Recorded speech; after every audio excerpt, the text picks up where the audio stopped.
السلام عليكم ورحمة الله وبركاته. إن الحمد لله نحمده ونستعينه ونستغفره ونعوذ بالله من شرور أنفسنا ومن سيئات أعمالنا. من يهده الله فلا مضل له ومن يضلله فلا هادي له. وأشهد أن لا إله إلا الله وحده لا شريك له وأشهد أن محمدًا عبده ورسوله. أما بعد فإن خير الحديث كتاب الله وخير الهدي هدي محمد صلى الله عليه وسلم وشر الأمور محدثاتها وكل محدثة بدعة وكل بدعة ضلالة وكل ضلالة في النار. وقال الله تبارك وتعالى في القرآن الكريم: إن الدين عند الله الإسلام. معزز علماء کرام اور سامعین کرام،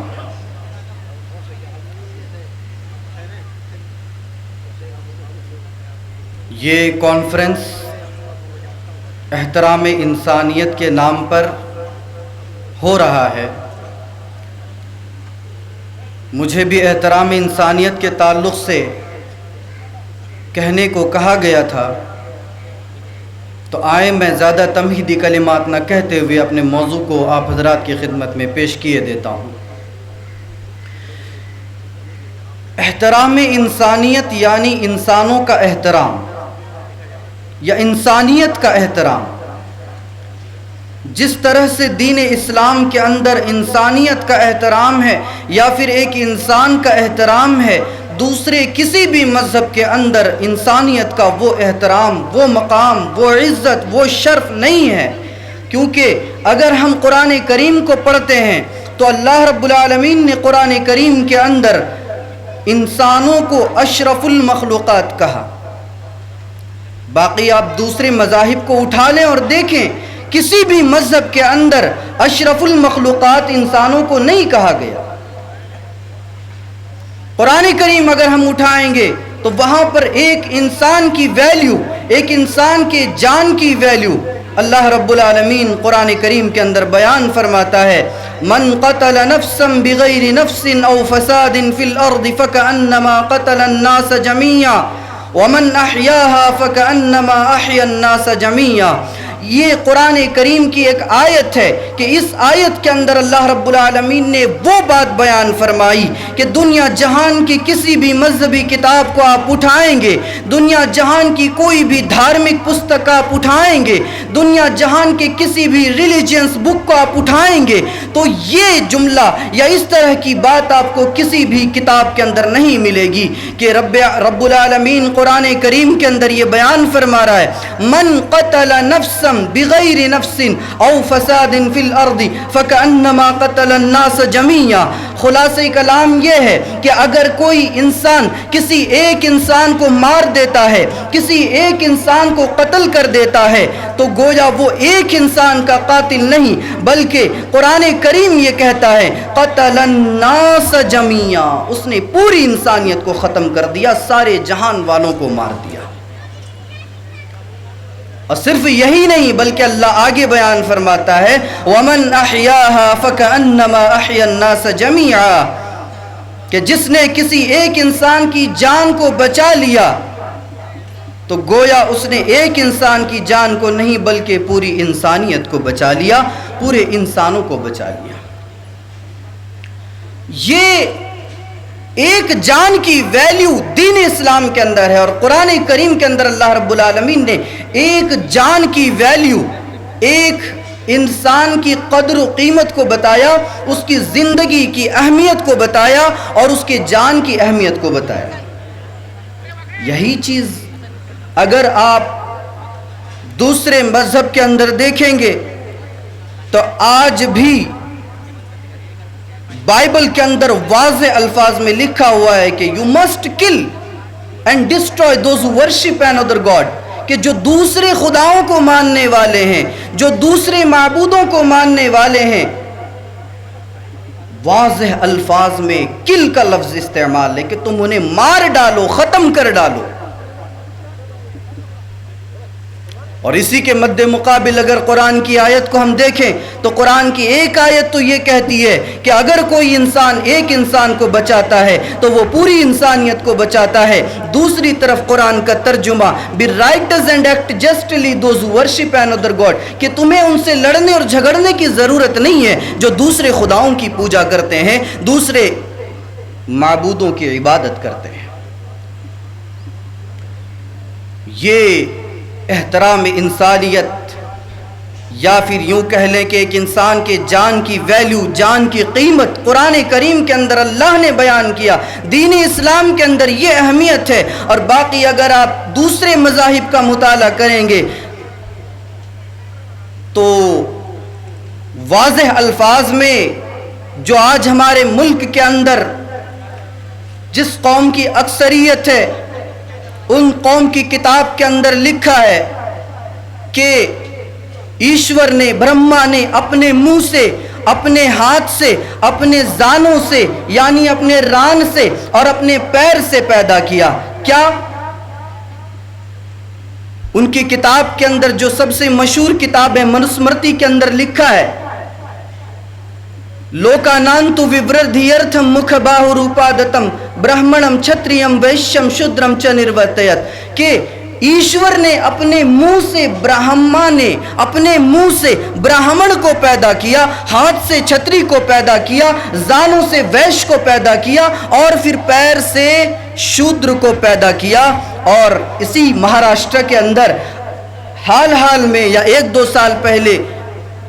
اسی منوسمرتی کو لے کر بہت زیادہ بکھیڑا کھڑا ہو گیا تھا. اس طرف میں جانا نہیں چاہتا ہوں، لیکن بس یہاں پر غور کرنے والی بات یہ ہے کہ ایک انسان کی ویلیو، ایک انسان کا احترام دوسرے مذاہب کے اندر دیکھیں اور دین اسلام کے اندر دیکھیں. پھر ایک بندہ جب دین اسلام کے اندر اپنا مقام دیکھتا ہے اور وہ اسلام کو قبول کرتا ہے تو پھر لوگ کہتے ہیں کہ اسلام تو اخلاق سے نہیں، اسلام تو رحمت سے نہیں، اسلام تو قرآن سے نہیں، اسلام تو حسن سلوک سے نہیں، بلکہ اسلام تو تلوار سے پھیلا، اسلام تو دہشت گردی سے پھیلا. یہ بات روزے روشن کی طرح آیا ہے میرے پیارے ساتھیوں کہ اسلام جو ہے ازل سے ابد تک قائم و دائم رہے گا انشاءاللہ. اگر ہم اسلام کے مطابق عمل کرنے والے اور اس کے ماننے والے بن جائیں. دوسرے لوگ کیا کہتے ہیں کہ اسلام کو جب کوئی دوسرا بندہ قبول کرتا ہے تو لوگ کہتے ہیں کہ یہ زبردستی اس کو قبول کروایا گیا. یا جب عالمی سطح پر اسلام پھیلتا ہے، دنیا کے کونے کونے پر اسلام کا پیغام جاتا ہے، لا الہ الا اللہ اور محمد الرسول اللہ کا پیغام لوگوں تک پہنچتا ہے، تو پھر لوگ کہتے ہیں کہ اسلام تلوار سے پھیل رہا ہے، دہشت گردی سے پھیل رہا ہے. اسلام پھیلے تو دہشت گردی سے پھیلے. اور جو اسلام یہ کہتا ہے کہ کوئی انسان کسی انسان کو تکلیف نہیں دے سکتا، کوئی انسان کسی انسان کو اشارے سے ہتھیار بھی نہیں دکھا سکتا، جو اسلام یہ تعلیمات دیتا ہو، وہ اسلام بھلا دہشت گردی سے پھیل سکتا ہے؟ وہ اسلام بھلا تلوار سے پھیل سکتا ہے؟ وہ اسلام بھلا بندوق سے پھیل سکتا ہے؟ ہرگز نہیں. معزز سامعین کرام، عزیزان ملت، غور کرنے والی بات یہ ہے کہ جس اسلام پر آج کفار اور مشرکین یہ الزام لگا رہے ہیں، یہ آروپ لگا رہے ہیں کہ یہ اسلام جو ہے تلوار کی نوک پر پھیلا ہے، انہیں یہ معلوم ہونا چاہیے کہ یہ اسلام اتنا بہترین اور نرمی کی تعلیم دیتا ہے، اتنا اخلاق مندی کی تعلیم دیتا ہے کہ جب اللہ کے نبی صلی اللہ علیہ وسلم کی بیٹی کو قتل کرنے والا محمد الرسول اللہ صلی اللہ علیہ وسلم کے پاس آتا ہے اور کہتا ہے کہ اللہ کے نبی، میں ہی وہ ہوں جس نے آپ کی بیٹی کو مار دیا، قتل کر دیا، اس طرح سے کہ آپ کی بیٹی اونٹنی سے نیچے گری اور ان کا حمل ساقط ہو گیا. وہ اسی سچویشن میں مر گئی، انتقال کر گئی، اس دنیا سے چل بسی. ایک نہ جاننے والا اس واقعے کو یہی سوچے گا کہ وہاں پر محمد نے صلی اللہ علیہ وسلم، وہاں پر محمد صلی اللہ علیہ وسلم نے کیا کیا ہوگا؟ سزا دی ہوگی اس انسان کو، یا اس انسان سے جرمانہ لیا ہوگا، یا اس انسان کو کوڑے لگوائے ہوں گے؟ نہیں، تاریخ کے صفحات میں سنہرے الفاظ میں یہ لکھا ہوا ہے کہ اللہ کے نبی صلی اللہ علیہ وسلم نے اس انسان کو بھی معاف کر دیا، درگزر کر دیا کہ جاؤ، آج کے بعد تم اپنا شکل مجھے نہ دکھانا، آج میں تمہیں بھی معاف کرتا ہوں۔ محمد الرسول اللہ صلی اللہ علیہ وسلم کہ جب دین اسلام کا پیغام لے کر کھڑے ہوئے اور کوہ صفا پر کھڑے ہو کر یہ اعلان کرتے ہیں کہ اے لوگو قولوا لا الہ الا اللہ تفلحوا، کہ تم لا الہ الا اللہ کہو کامیاب ہو جاؤ گے۔ لوگوں نے جب سنا تو لوگوں نے اعتراض کھڑا نہیں کیا، سب سے پہلے اعتراض کھڑا کیا تو انہی کے چچا ابو لہب نے کھڑا کیا۔ ابو جہل نے سوال کھڑا کر دیا، کہہ دیا کہ کیا اے محمد تو نے اسی لیے ہمیں جمع کیا؟ تبا لک یا محمد، اے محمد تیرے ہاتھ برباد ہو جائے، تو خود تباہ ہو جائے۔ اللہ کے نبی صلی اللہ علیہ وسلم نے وہاں پر انہیں کچھ نہیں کہا۔ اللہ کو اپنے نبی سے اتنی محبت، اتنا پیار کہ اللہ رب العالمین کہتا ہے محمد آپ کو کچھ کہنے کی ضرورت نہیں، اے میرے پیارے حبیب آپ کو کچھ کہنے کی ضرورت نہیں۔ اللہ خود کہتا ہے تبت یدا ابی لہب وتب ما اغنی عنہ مالہ وما کسب سیصلی نارا ذات لہب۔ یہ اللہ نے صورت نازل فرمائی بعد میں کہ محمد الرسول اللہ صلی اللہ علیہ وسلم آپ کو کچھ کہنے کی ضرورت نہیں، ہم انہیں دیکھ لیتے ہیں۔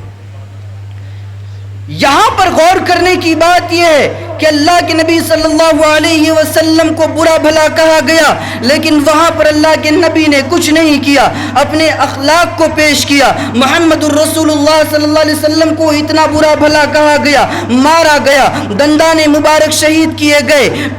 نبی علیہ الصلوۃ والسلام کو پیٹا گیا، لیکن جب فتح مکہ کا وقت آ جاتا ہے، اپنی حکومت، اپنی سلطنت، اپنی طاقت و قوت، اپنا ولولہ اور اپنے ہاتھ میں سب کچھ ہے، چاہتے تو محمد الرسول اللہ صلی اللہ علیہ وسلم ایک ایک کو قتل کر دیتے، کوئی روکنے والا نہیں، کوئی ٹوکنے والا نہیں، کوئی یہ کہنے والا نہیں کہ محمد آج مارنے کی ضرورت نہیں ہے، اے محمد آج آپ ان کفار و مشرکین پر ہاتھ نہیں اٹھا سکتے، ان کو قتل نہیں کر سکتے، کوئی روکنے والا نہیں، کوئی ٹوکنے والا نہیں۔ باوجود اس کے جناب محمد الرسول اللہ صلی اللہ علیہ وسلم کیا بیان کرتے ہیں؟ لا تثریب علیکم اليوم، آج کے دن کسی پر کوئی بھی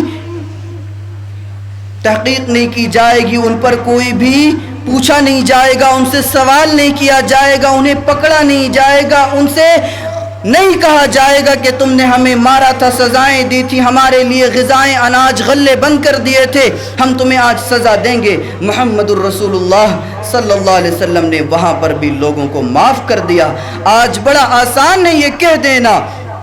کہ دین اسلام دہشت گردی سے پھیلا ہے یا دین اسلام کو تلوار کی نوک پر پھیلایا گیا ہے۔ بہت آسان ہے یہ کہہ دینا کہ دین اسلام کو بڑے بڑے مسلمان بادشاہوں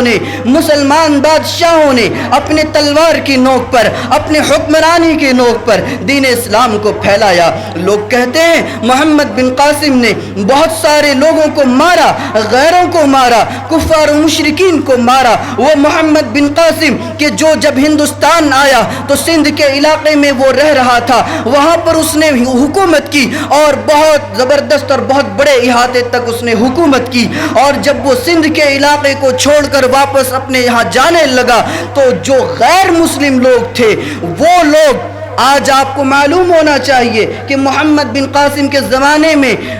موبائل کا زمانہ نہیں تھا، وہ فوٹو کا زمانہ نہیں تھا، کیمرے کا زمانہ نہیں تھا، لیکن آج آپ گوگل پر سرچ کریں گے محمد بن قاسم تو آپ کو ان کا مجسمہ یا ان کی تصویر یا کچھ اس طرح سے نظر آ جائے گا۔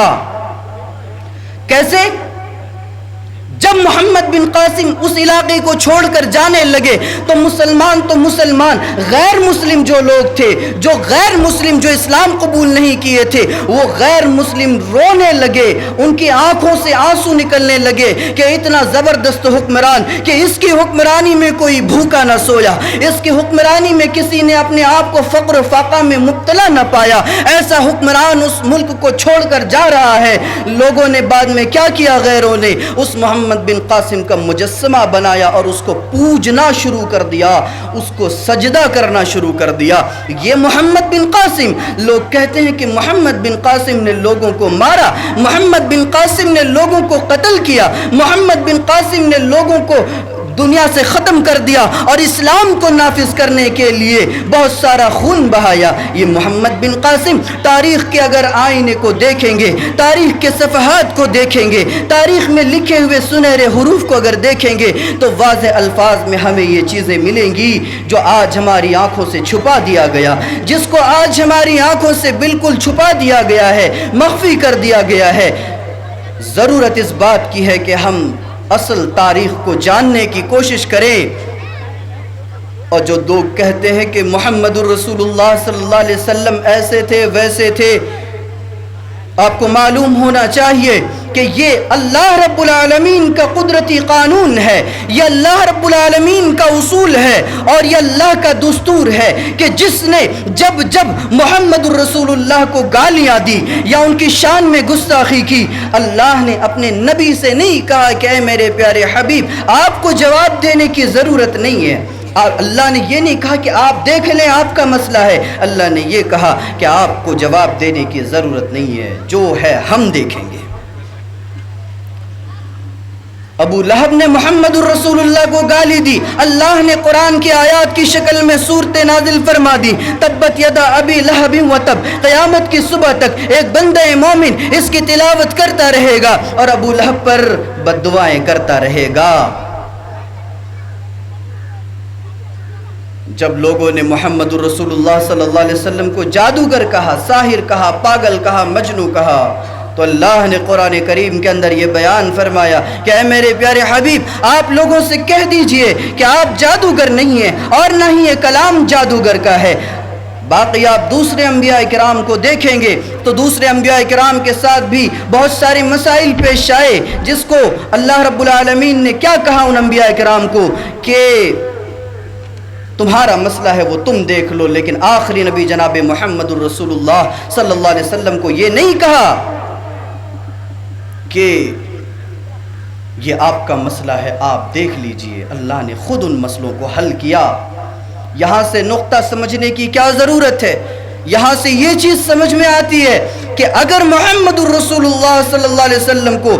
اس صدی کے اندر بھی، آج سے آپ تھوڑے دن پہلے اگر چلے جائیں گے 50-60 سال پہلے، تو ایک صاحب نے ایک کتاب لکھی، اس کتاب کے اندر محمد الرسول اللہ صلی اللہ علیہ وسلم کے بارے میں بہت ساری برائیاں بیان کی، بہت سارے گندے الفاظ استعمال کیے۔ نتیجہ کیا ہوا کہ وہ کراچی کے بازار میں ٹہل رہا تھا، جب ہندوستان اور پاکستان الگ نہیں ہوئے تھے، کراچی کے بازار میں وہ ٹہل رہا تھا اور وہاں پر گھوم رہا تھا۔ ایک مرد مجاہد، ایک بندہ مومن نے اس کو دیکھا اور دیکھتے ہی اس کے دل میں خیال لایا کہ میرے آقا محمد الرسول اللہ صلی اللہ علیہ وسلم کی شان میں گستاخی کرنے والا اتنے کھلے عام یہ گھوم رہا ہے، کھلے عام یہ اپنا سر اٹھا کے چل رہا ہے، عزت کی زندگی گزار رہا ہے، اس کو تو میں جہنم واصل کر دوں گا۔ اس نے کیا کیا؟ پھل کی دکان میں گیا، وہاں پر ایک سیب لیا اور پھل کے دکان والے سے کہا، دکاندار سے کہا کہ تھوڑا چاقو دینا، چھری دینا، میں پھل کو کاٹ کر دیکھوں، چیک کر کے دیکھوں میٹھا ہے یا کیسا ہے۔ چاقو لیا اور اس نے اس انسان کو جس نے محمد الرسول اللہ کی شان میں گستاخی کی تھی، اس کے پیٹ میں وہ چھرا گھونپ دیا، اس کو مار دیا۔ یہ آج کے حالات، بلکہ 50-60 سال پہلے کے حالات، اور آج بھی اگر آپ دیکھیں گے تو اللہ رب العالمین اپنے نبی کی شان میں گستاخی کرنے والوں کو اور اپنے نبی کے دین اور شریعت کی شان میں گستاخی کرنے والوں کو یہی انجام دکھاتا ہے۔ دنیا والوں کو یہی پیغام میں دینا چاہوں گا کہ دین اسلام اخلاق سے پھیلا ہے اور دین اسلام کے اندر انسانوں کا احترام ہے. باقی دنیا کے کسی بھی مذہب کے اندر انسانوں کا وہ احترام نہیں جو دین اسلام کے اندر اللہ رب العالمین نے محمد الرسول اللہ صلی اللہ علیہ وسلم نے ایک انسان کو وہ مقام دیا ہے. الغرض چونکہ میرا وقت ختم ہو چکا ہے، اللہ سے دعا ہے الہ العالمین کہی ہوئی باتوں کو اچھی طرح سمجھنے کی توفیق عطا فرما. آمین. وآخر دعوانا ان الحمدللہ رب العالمین. والسلام علیکم ورحمۃ اللہ وبرکاتہ.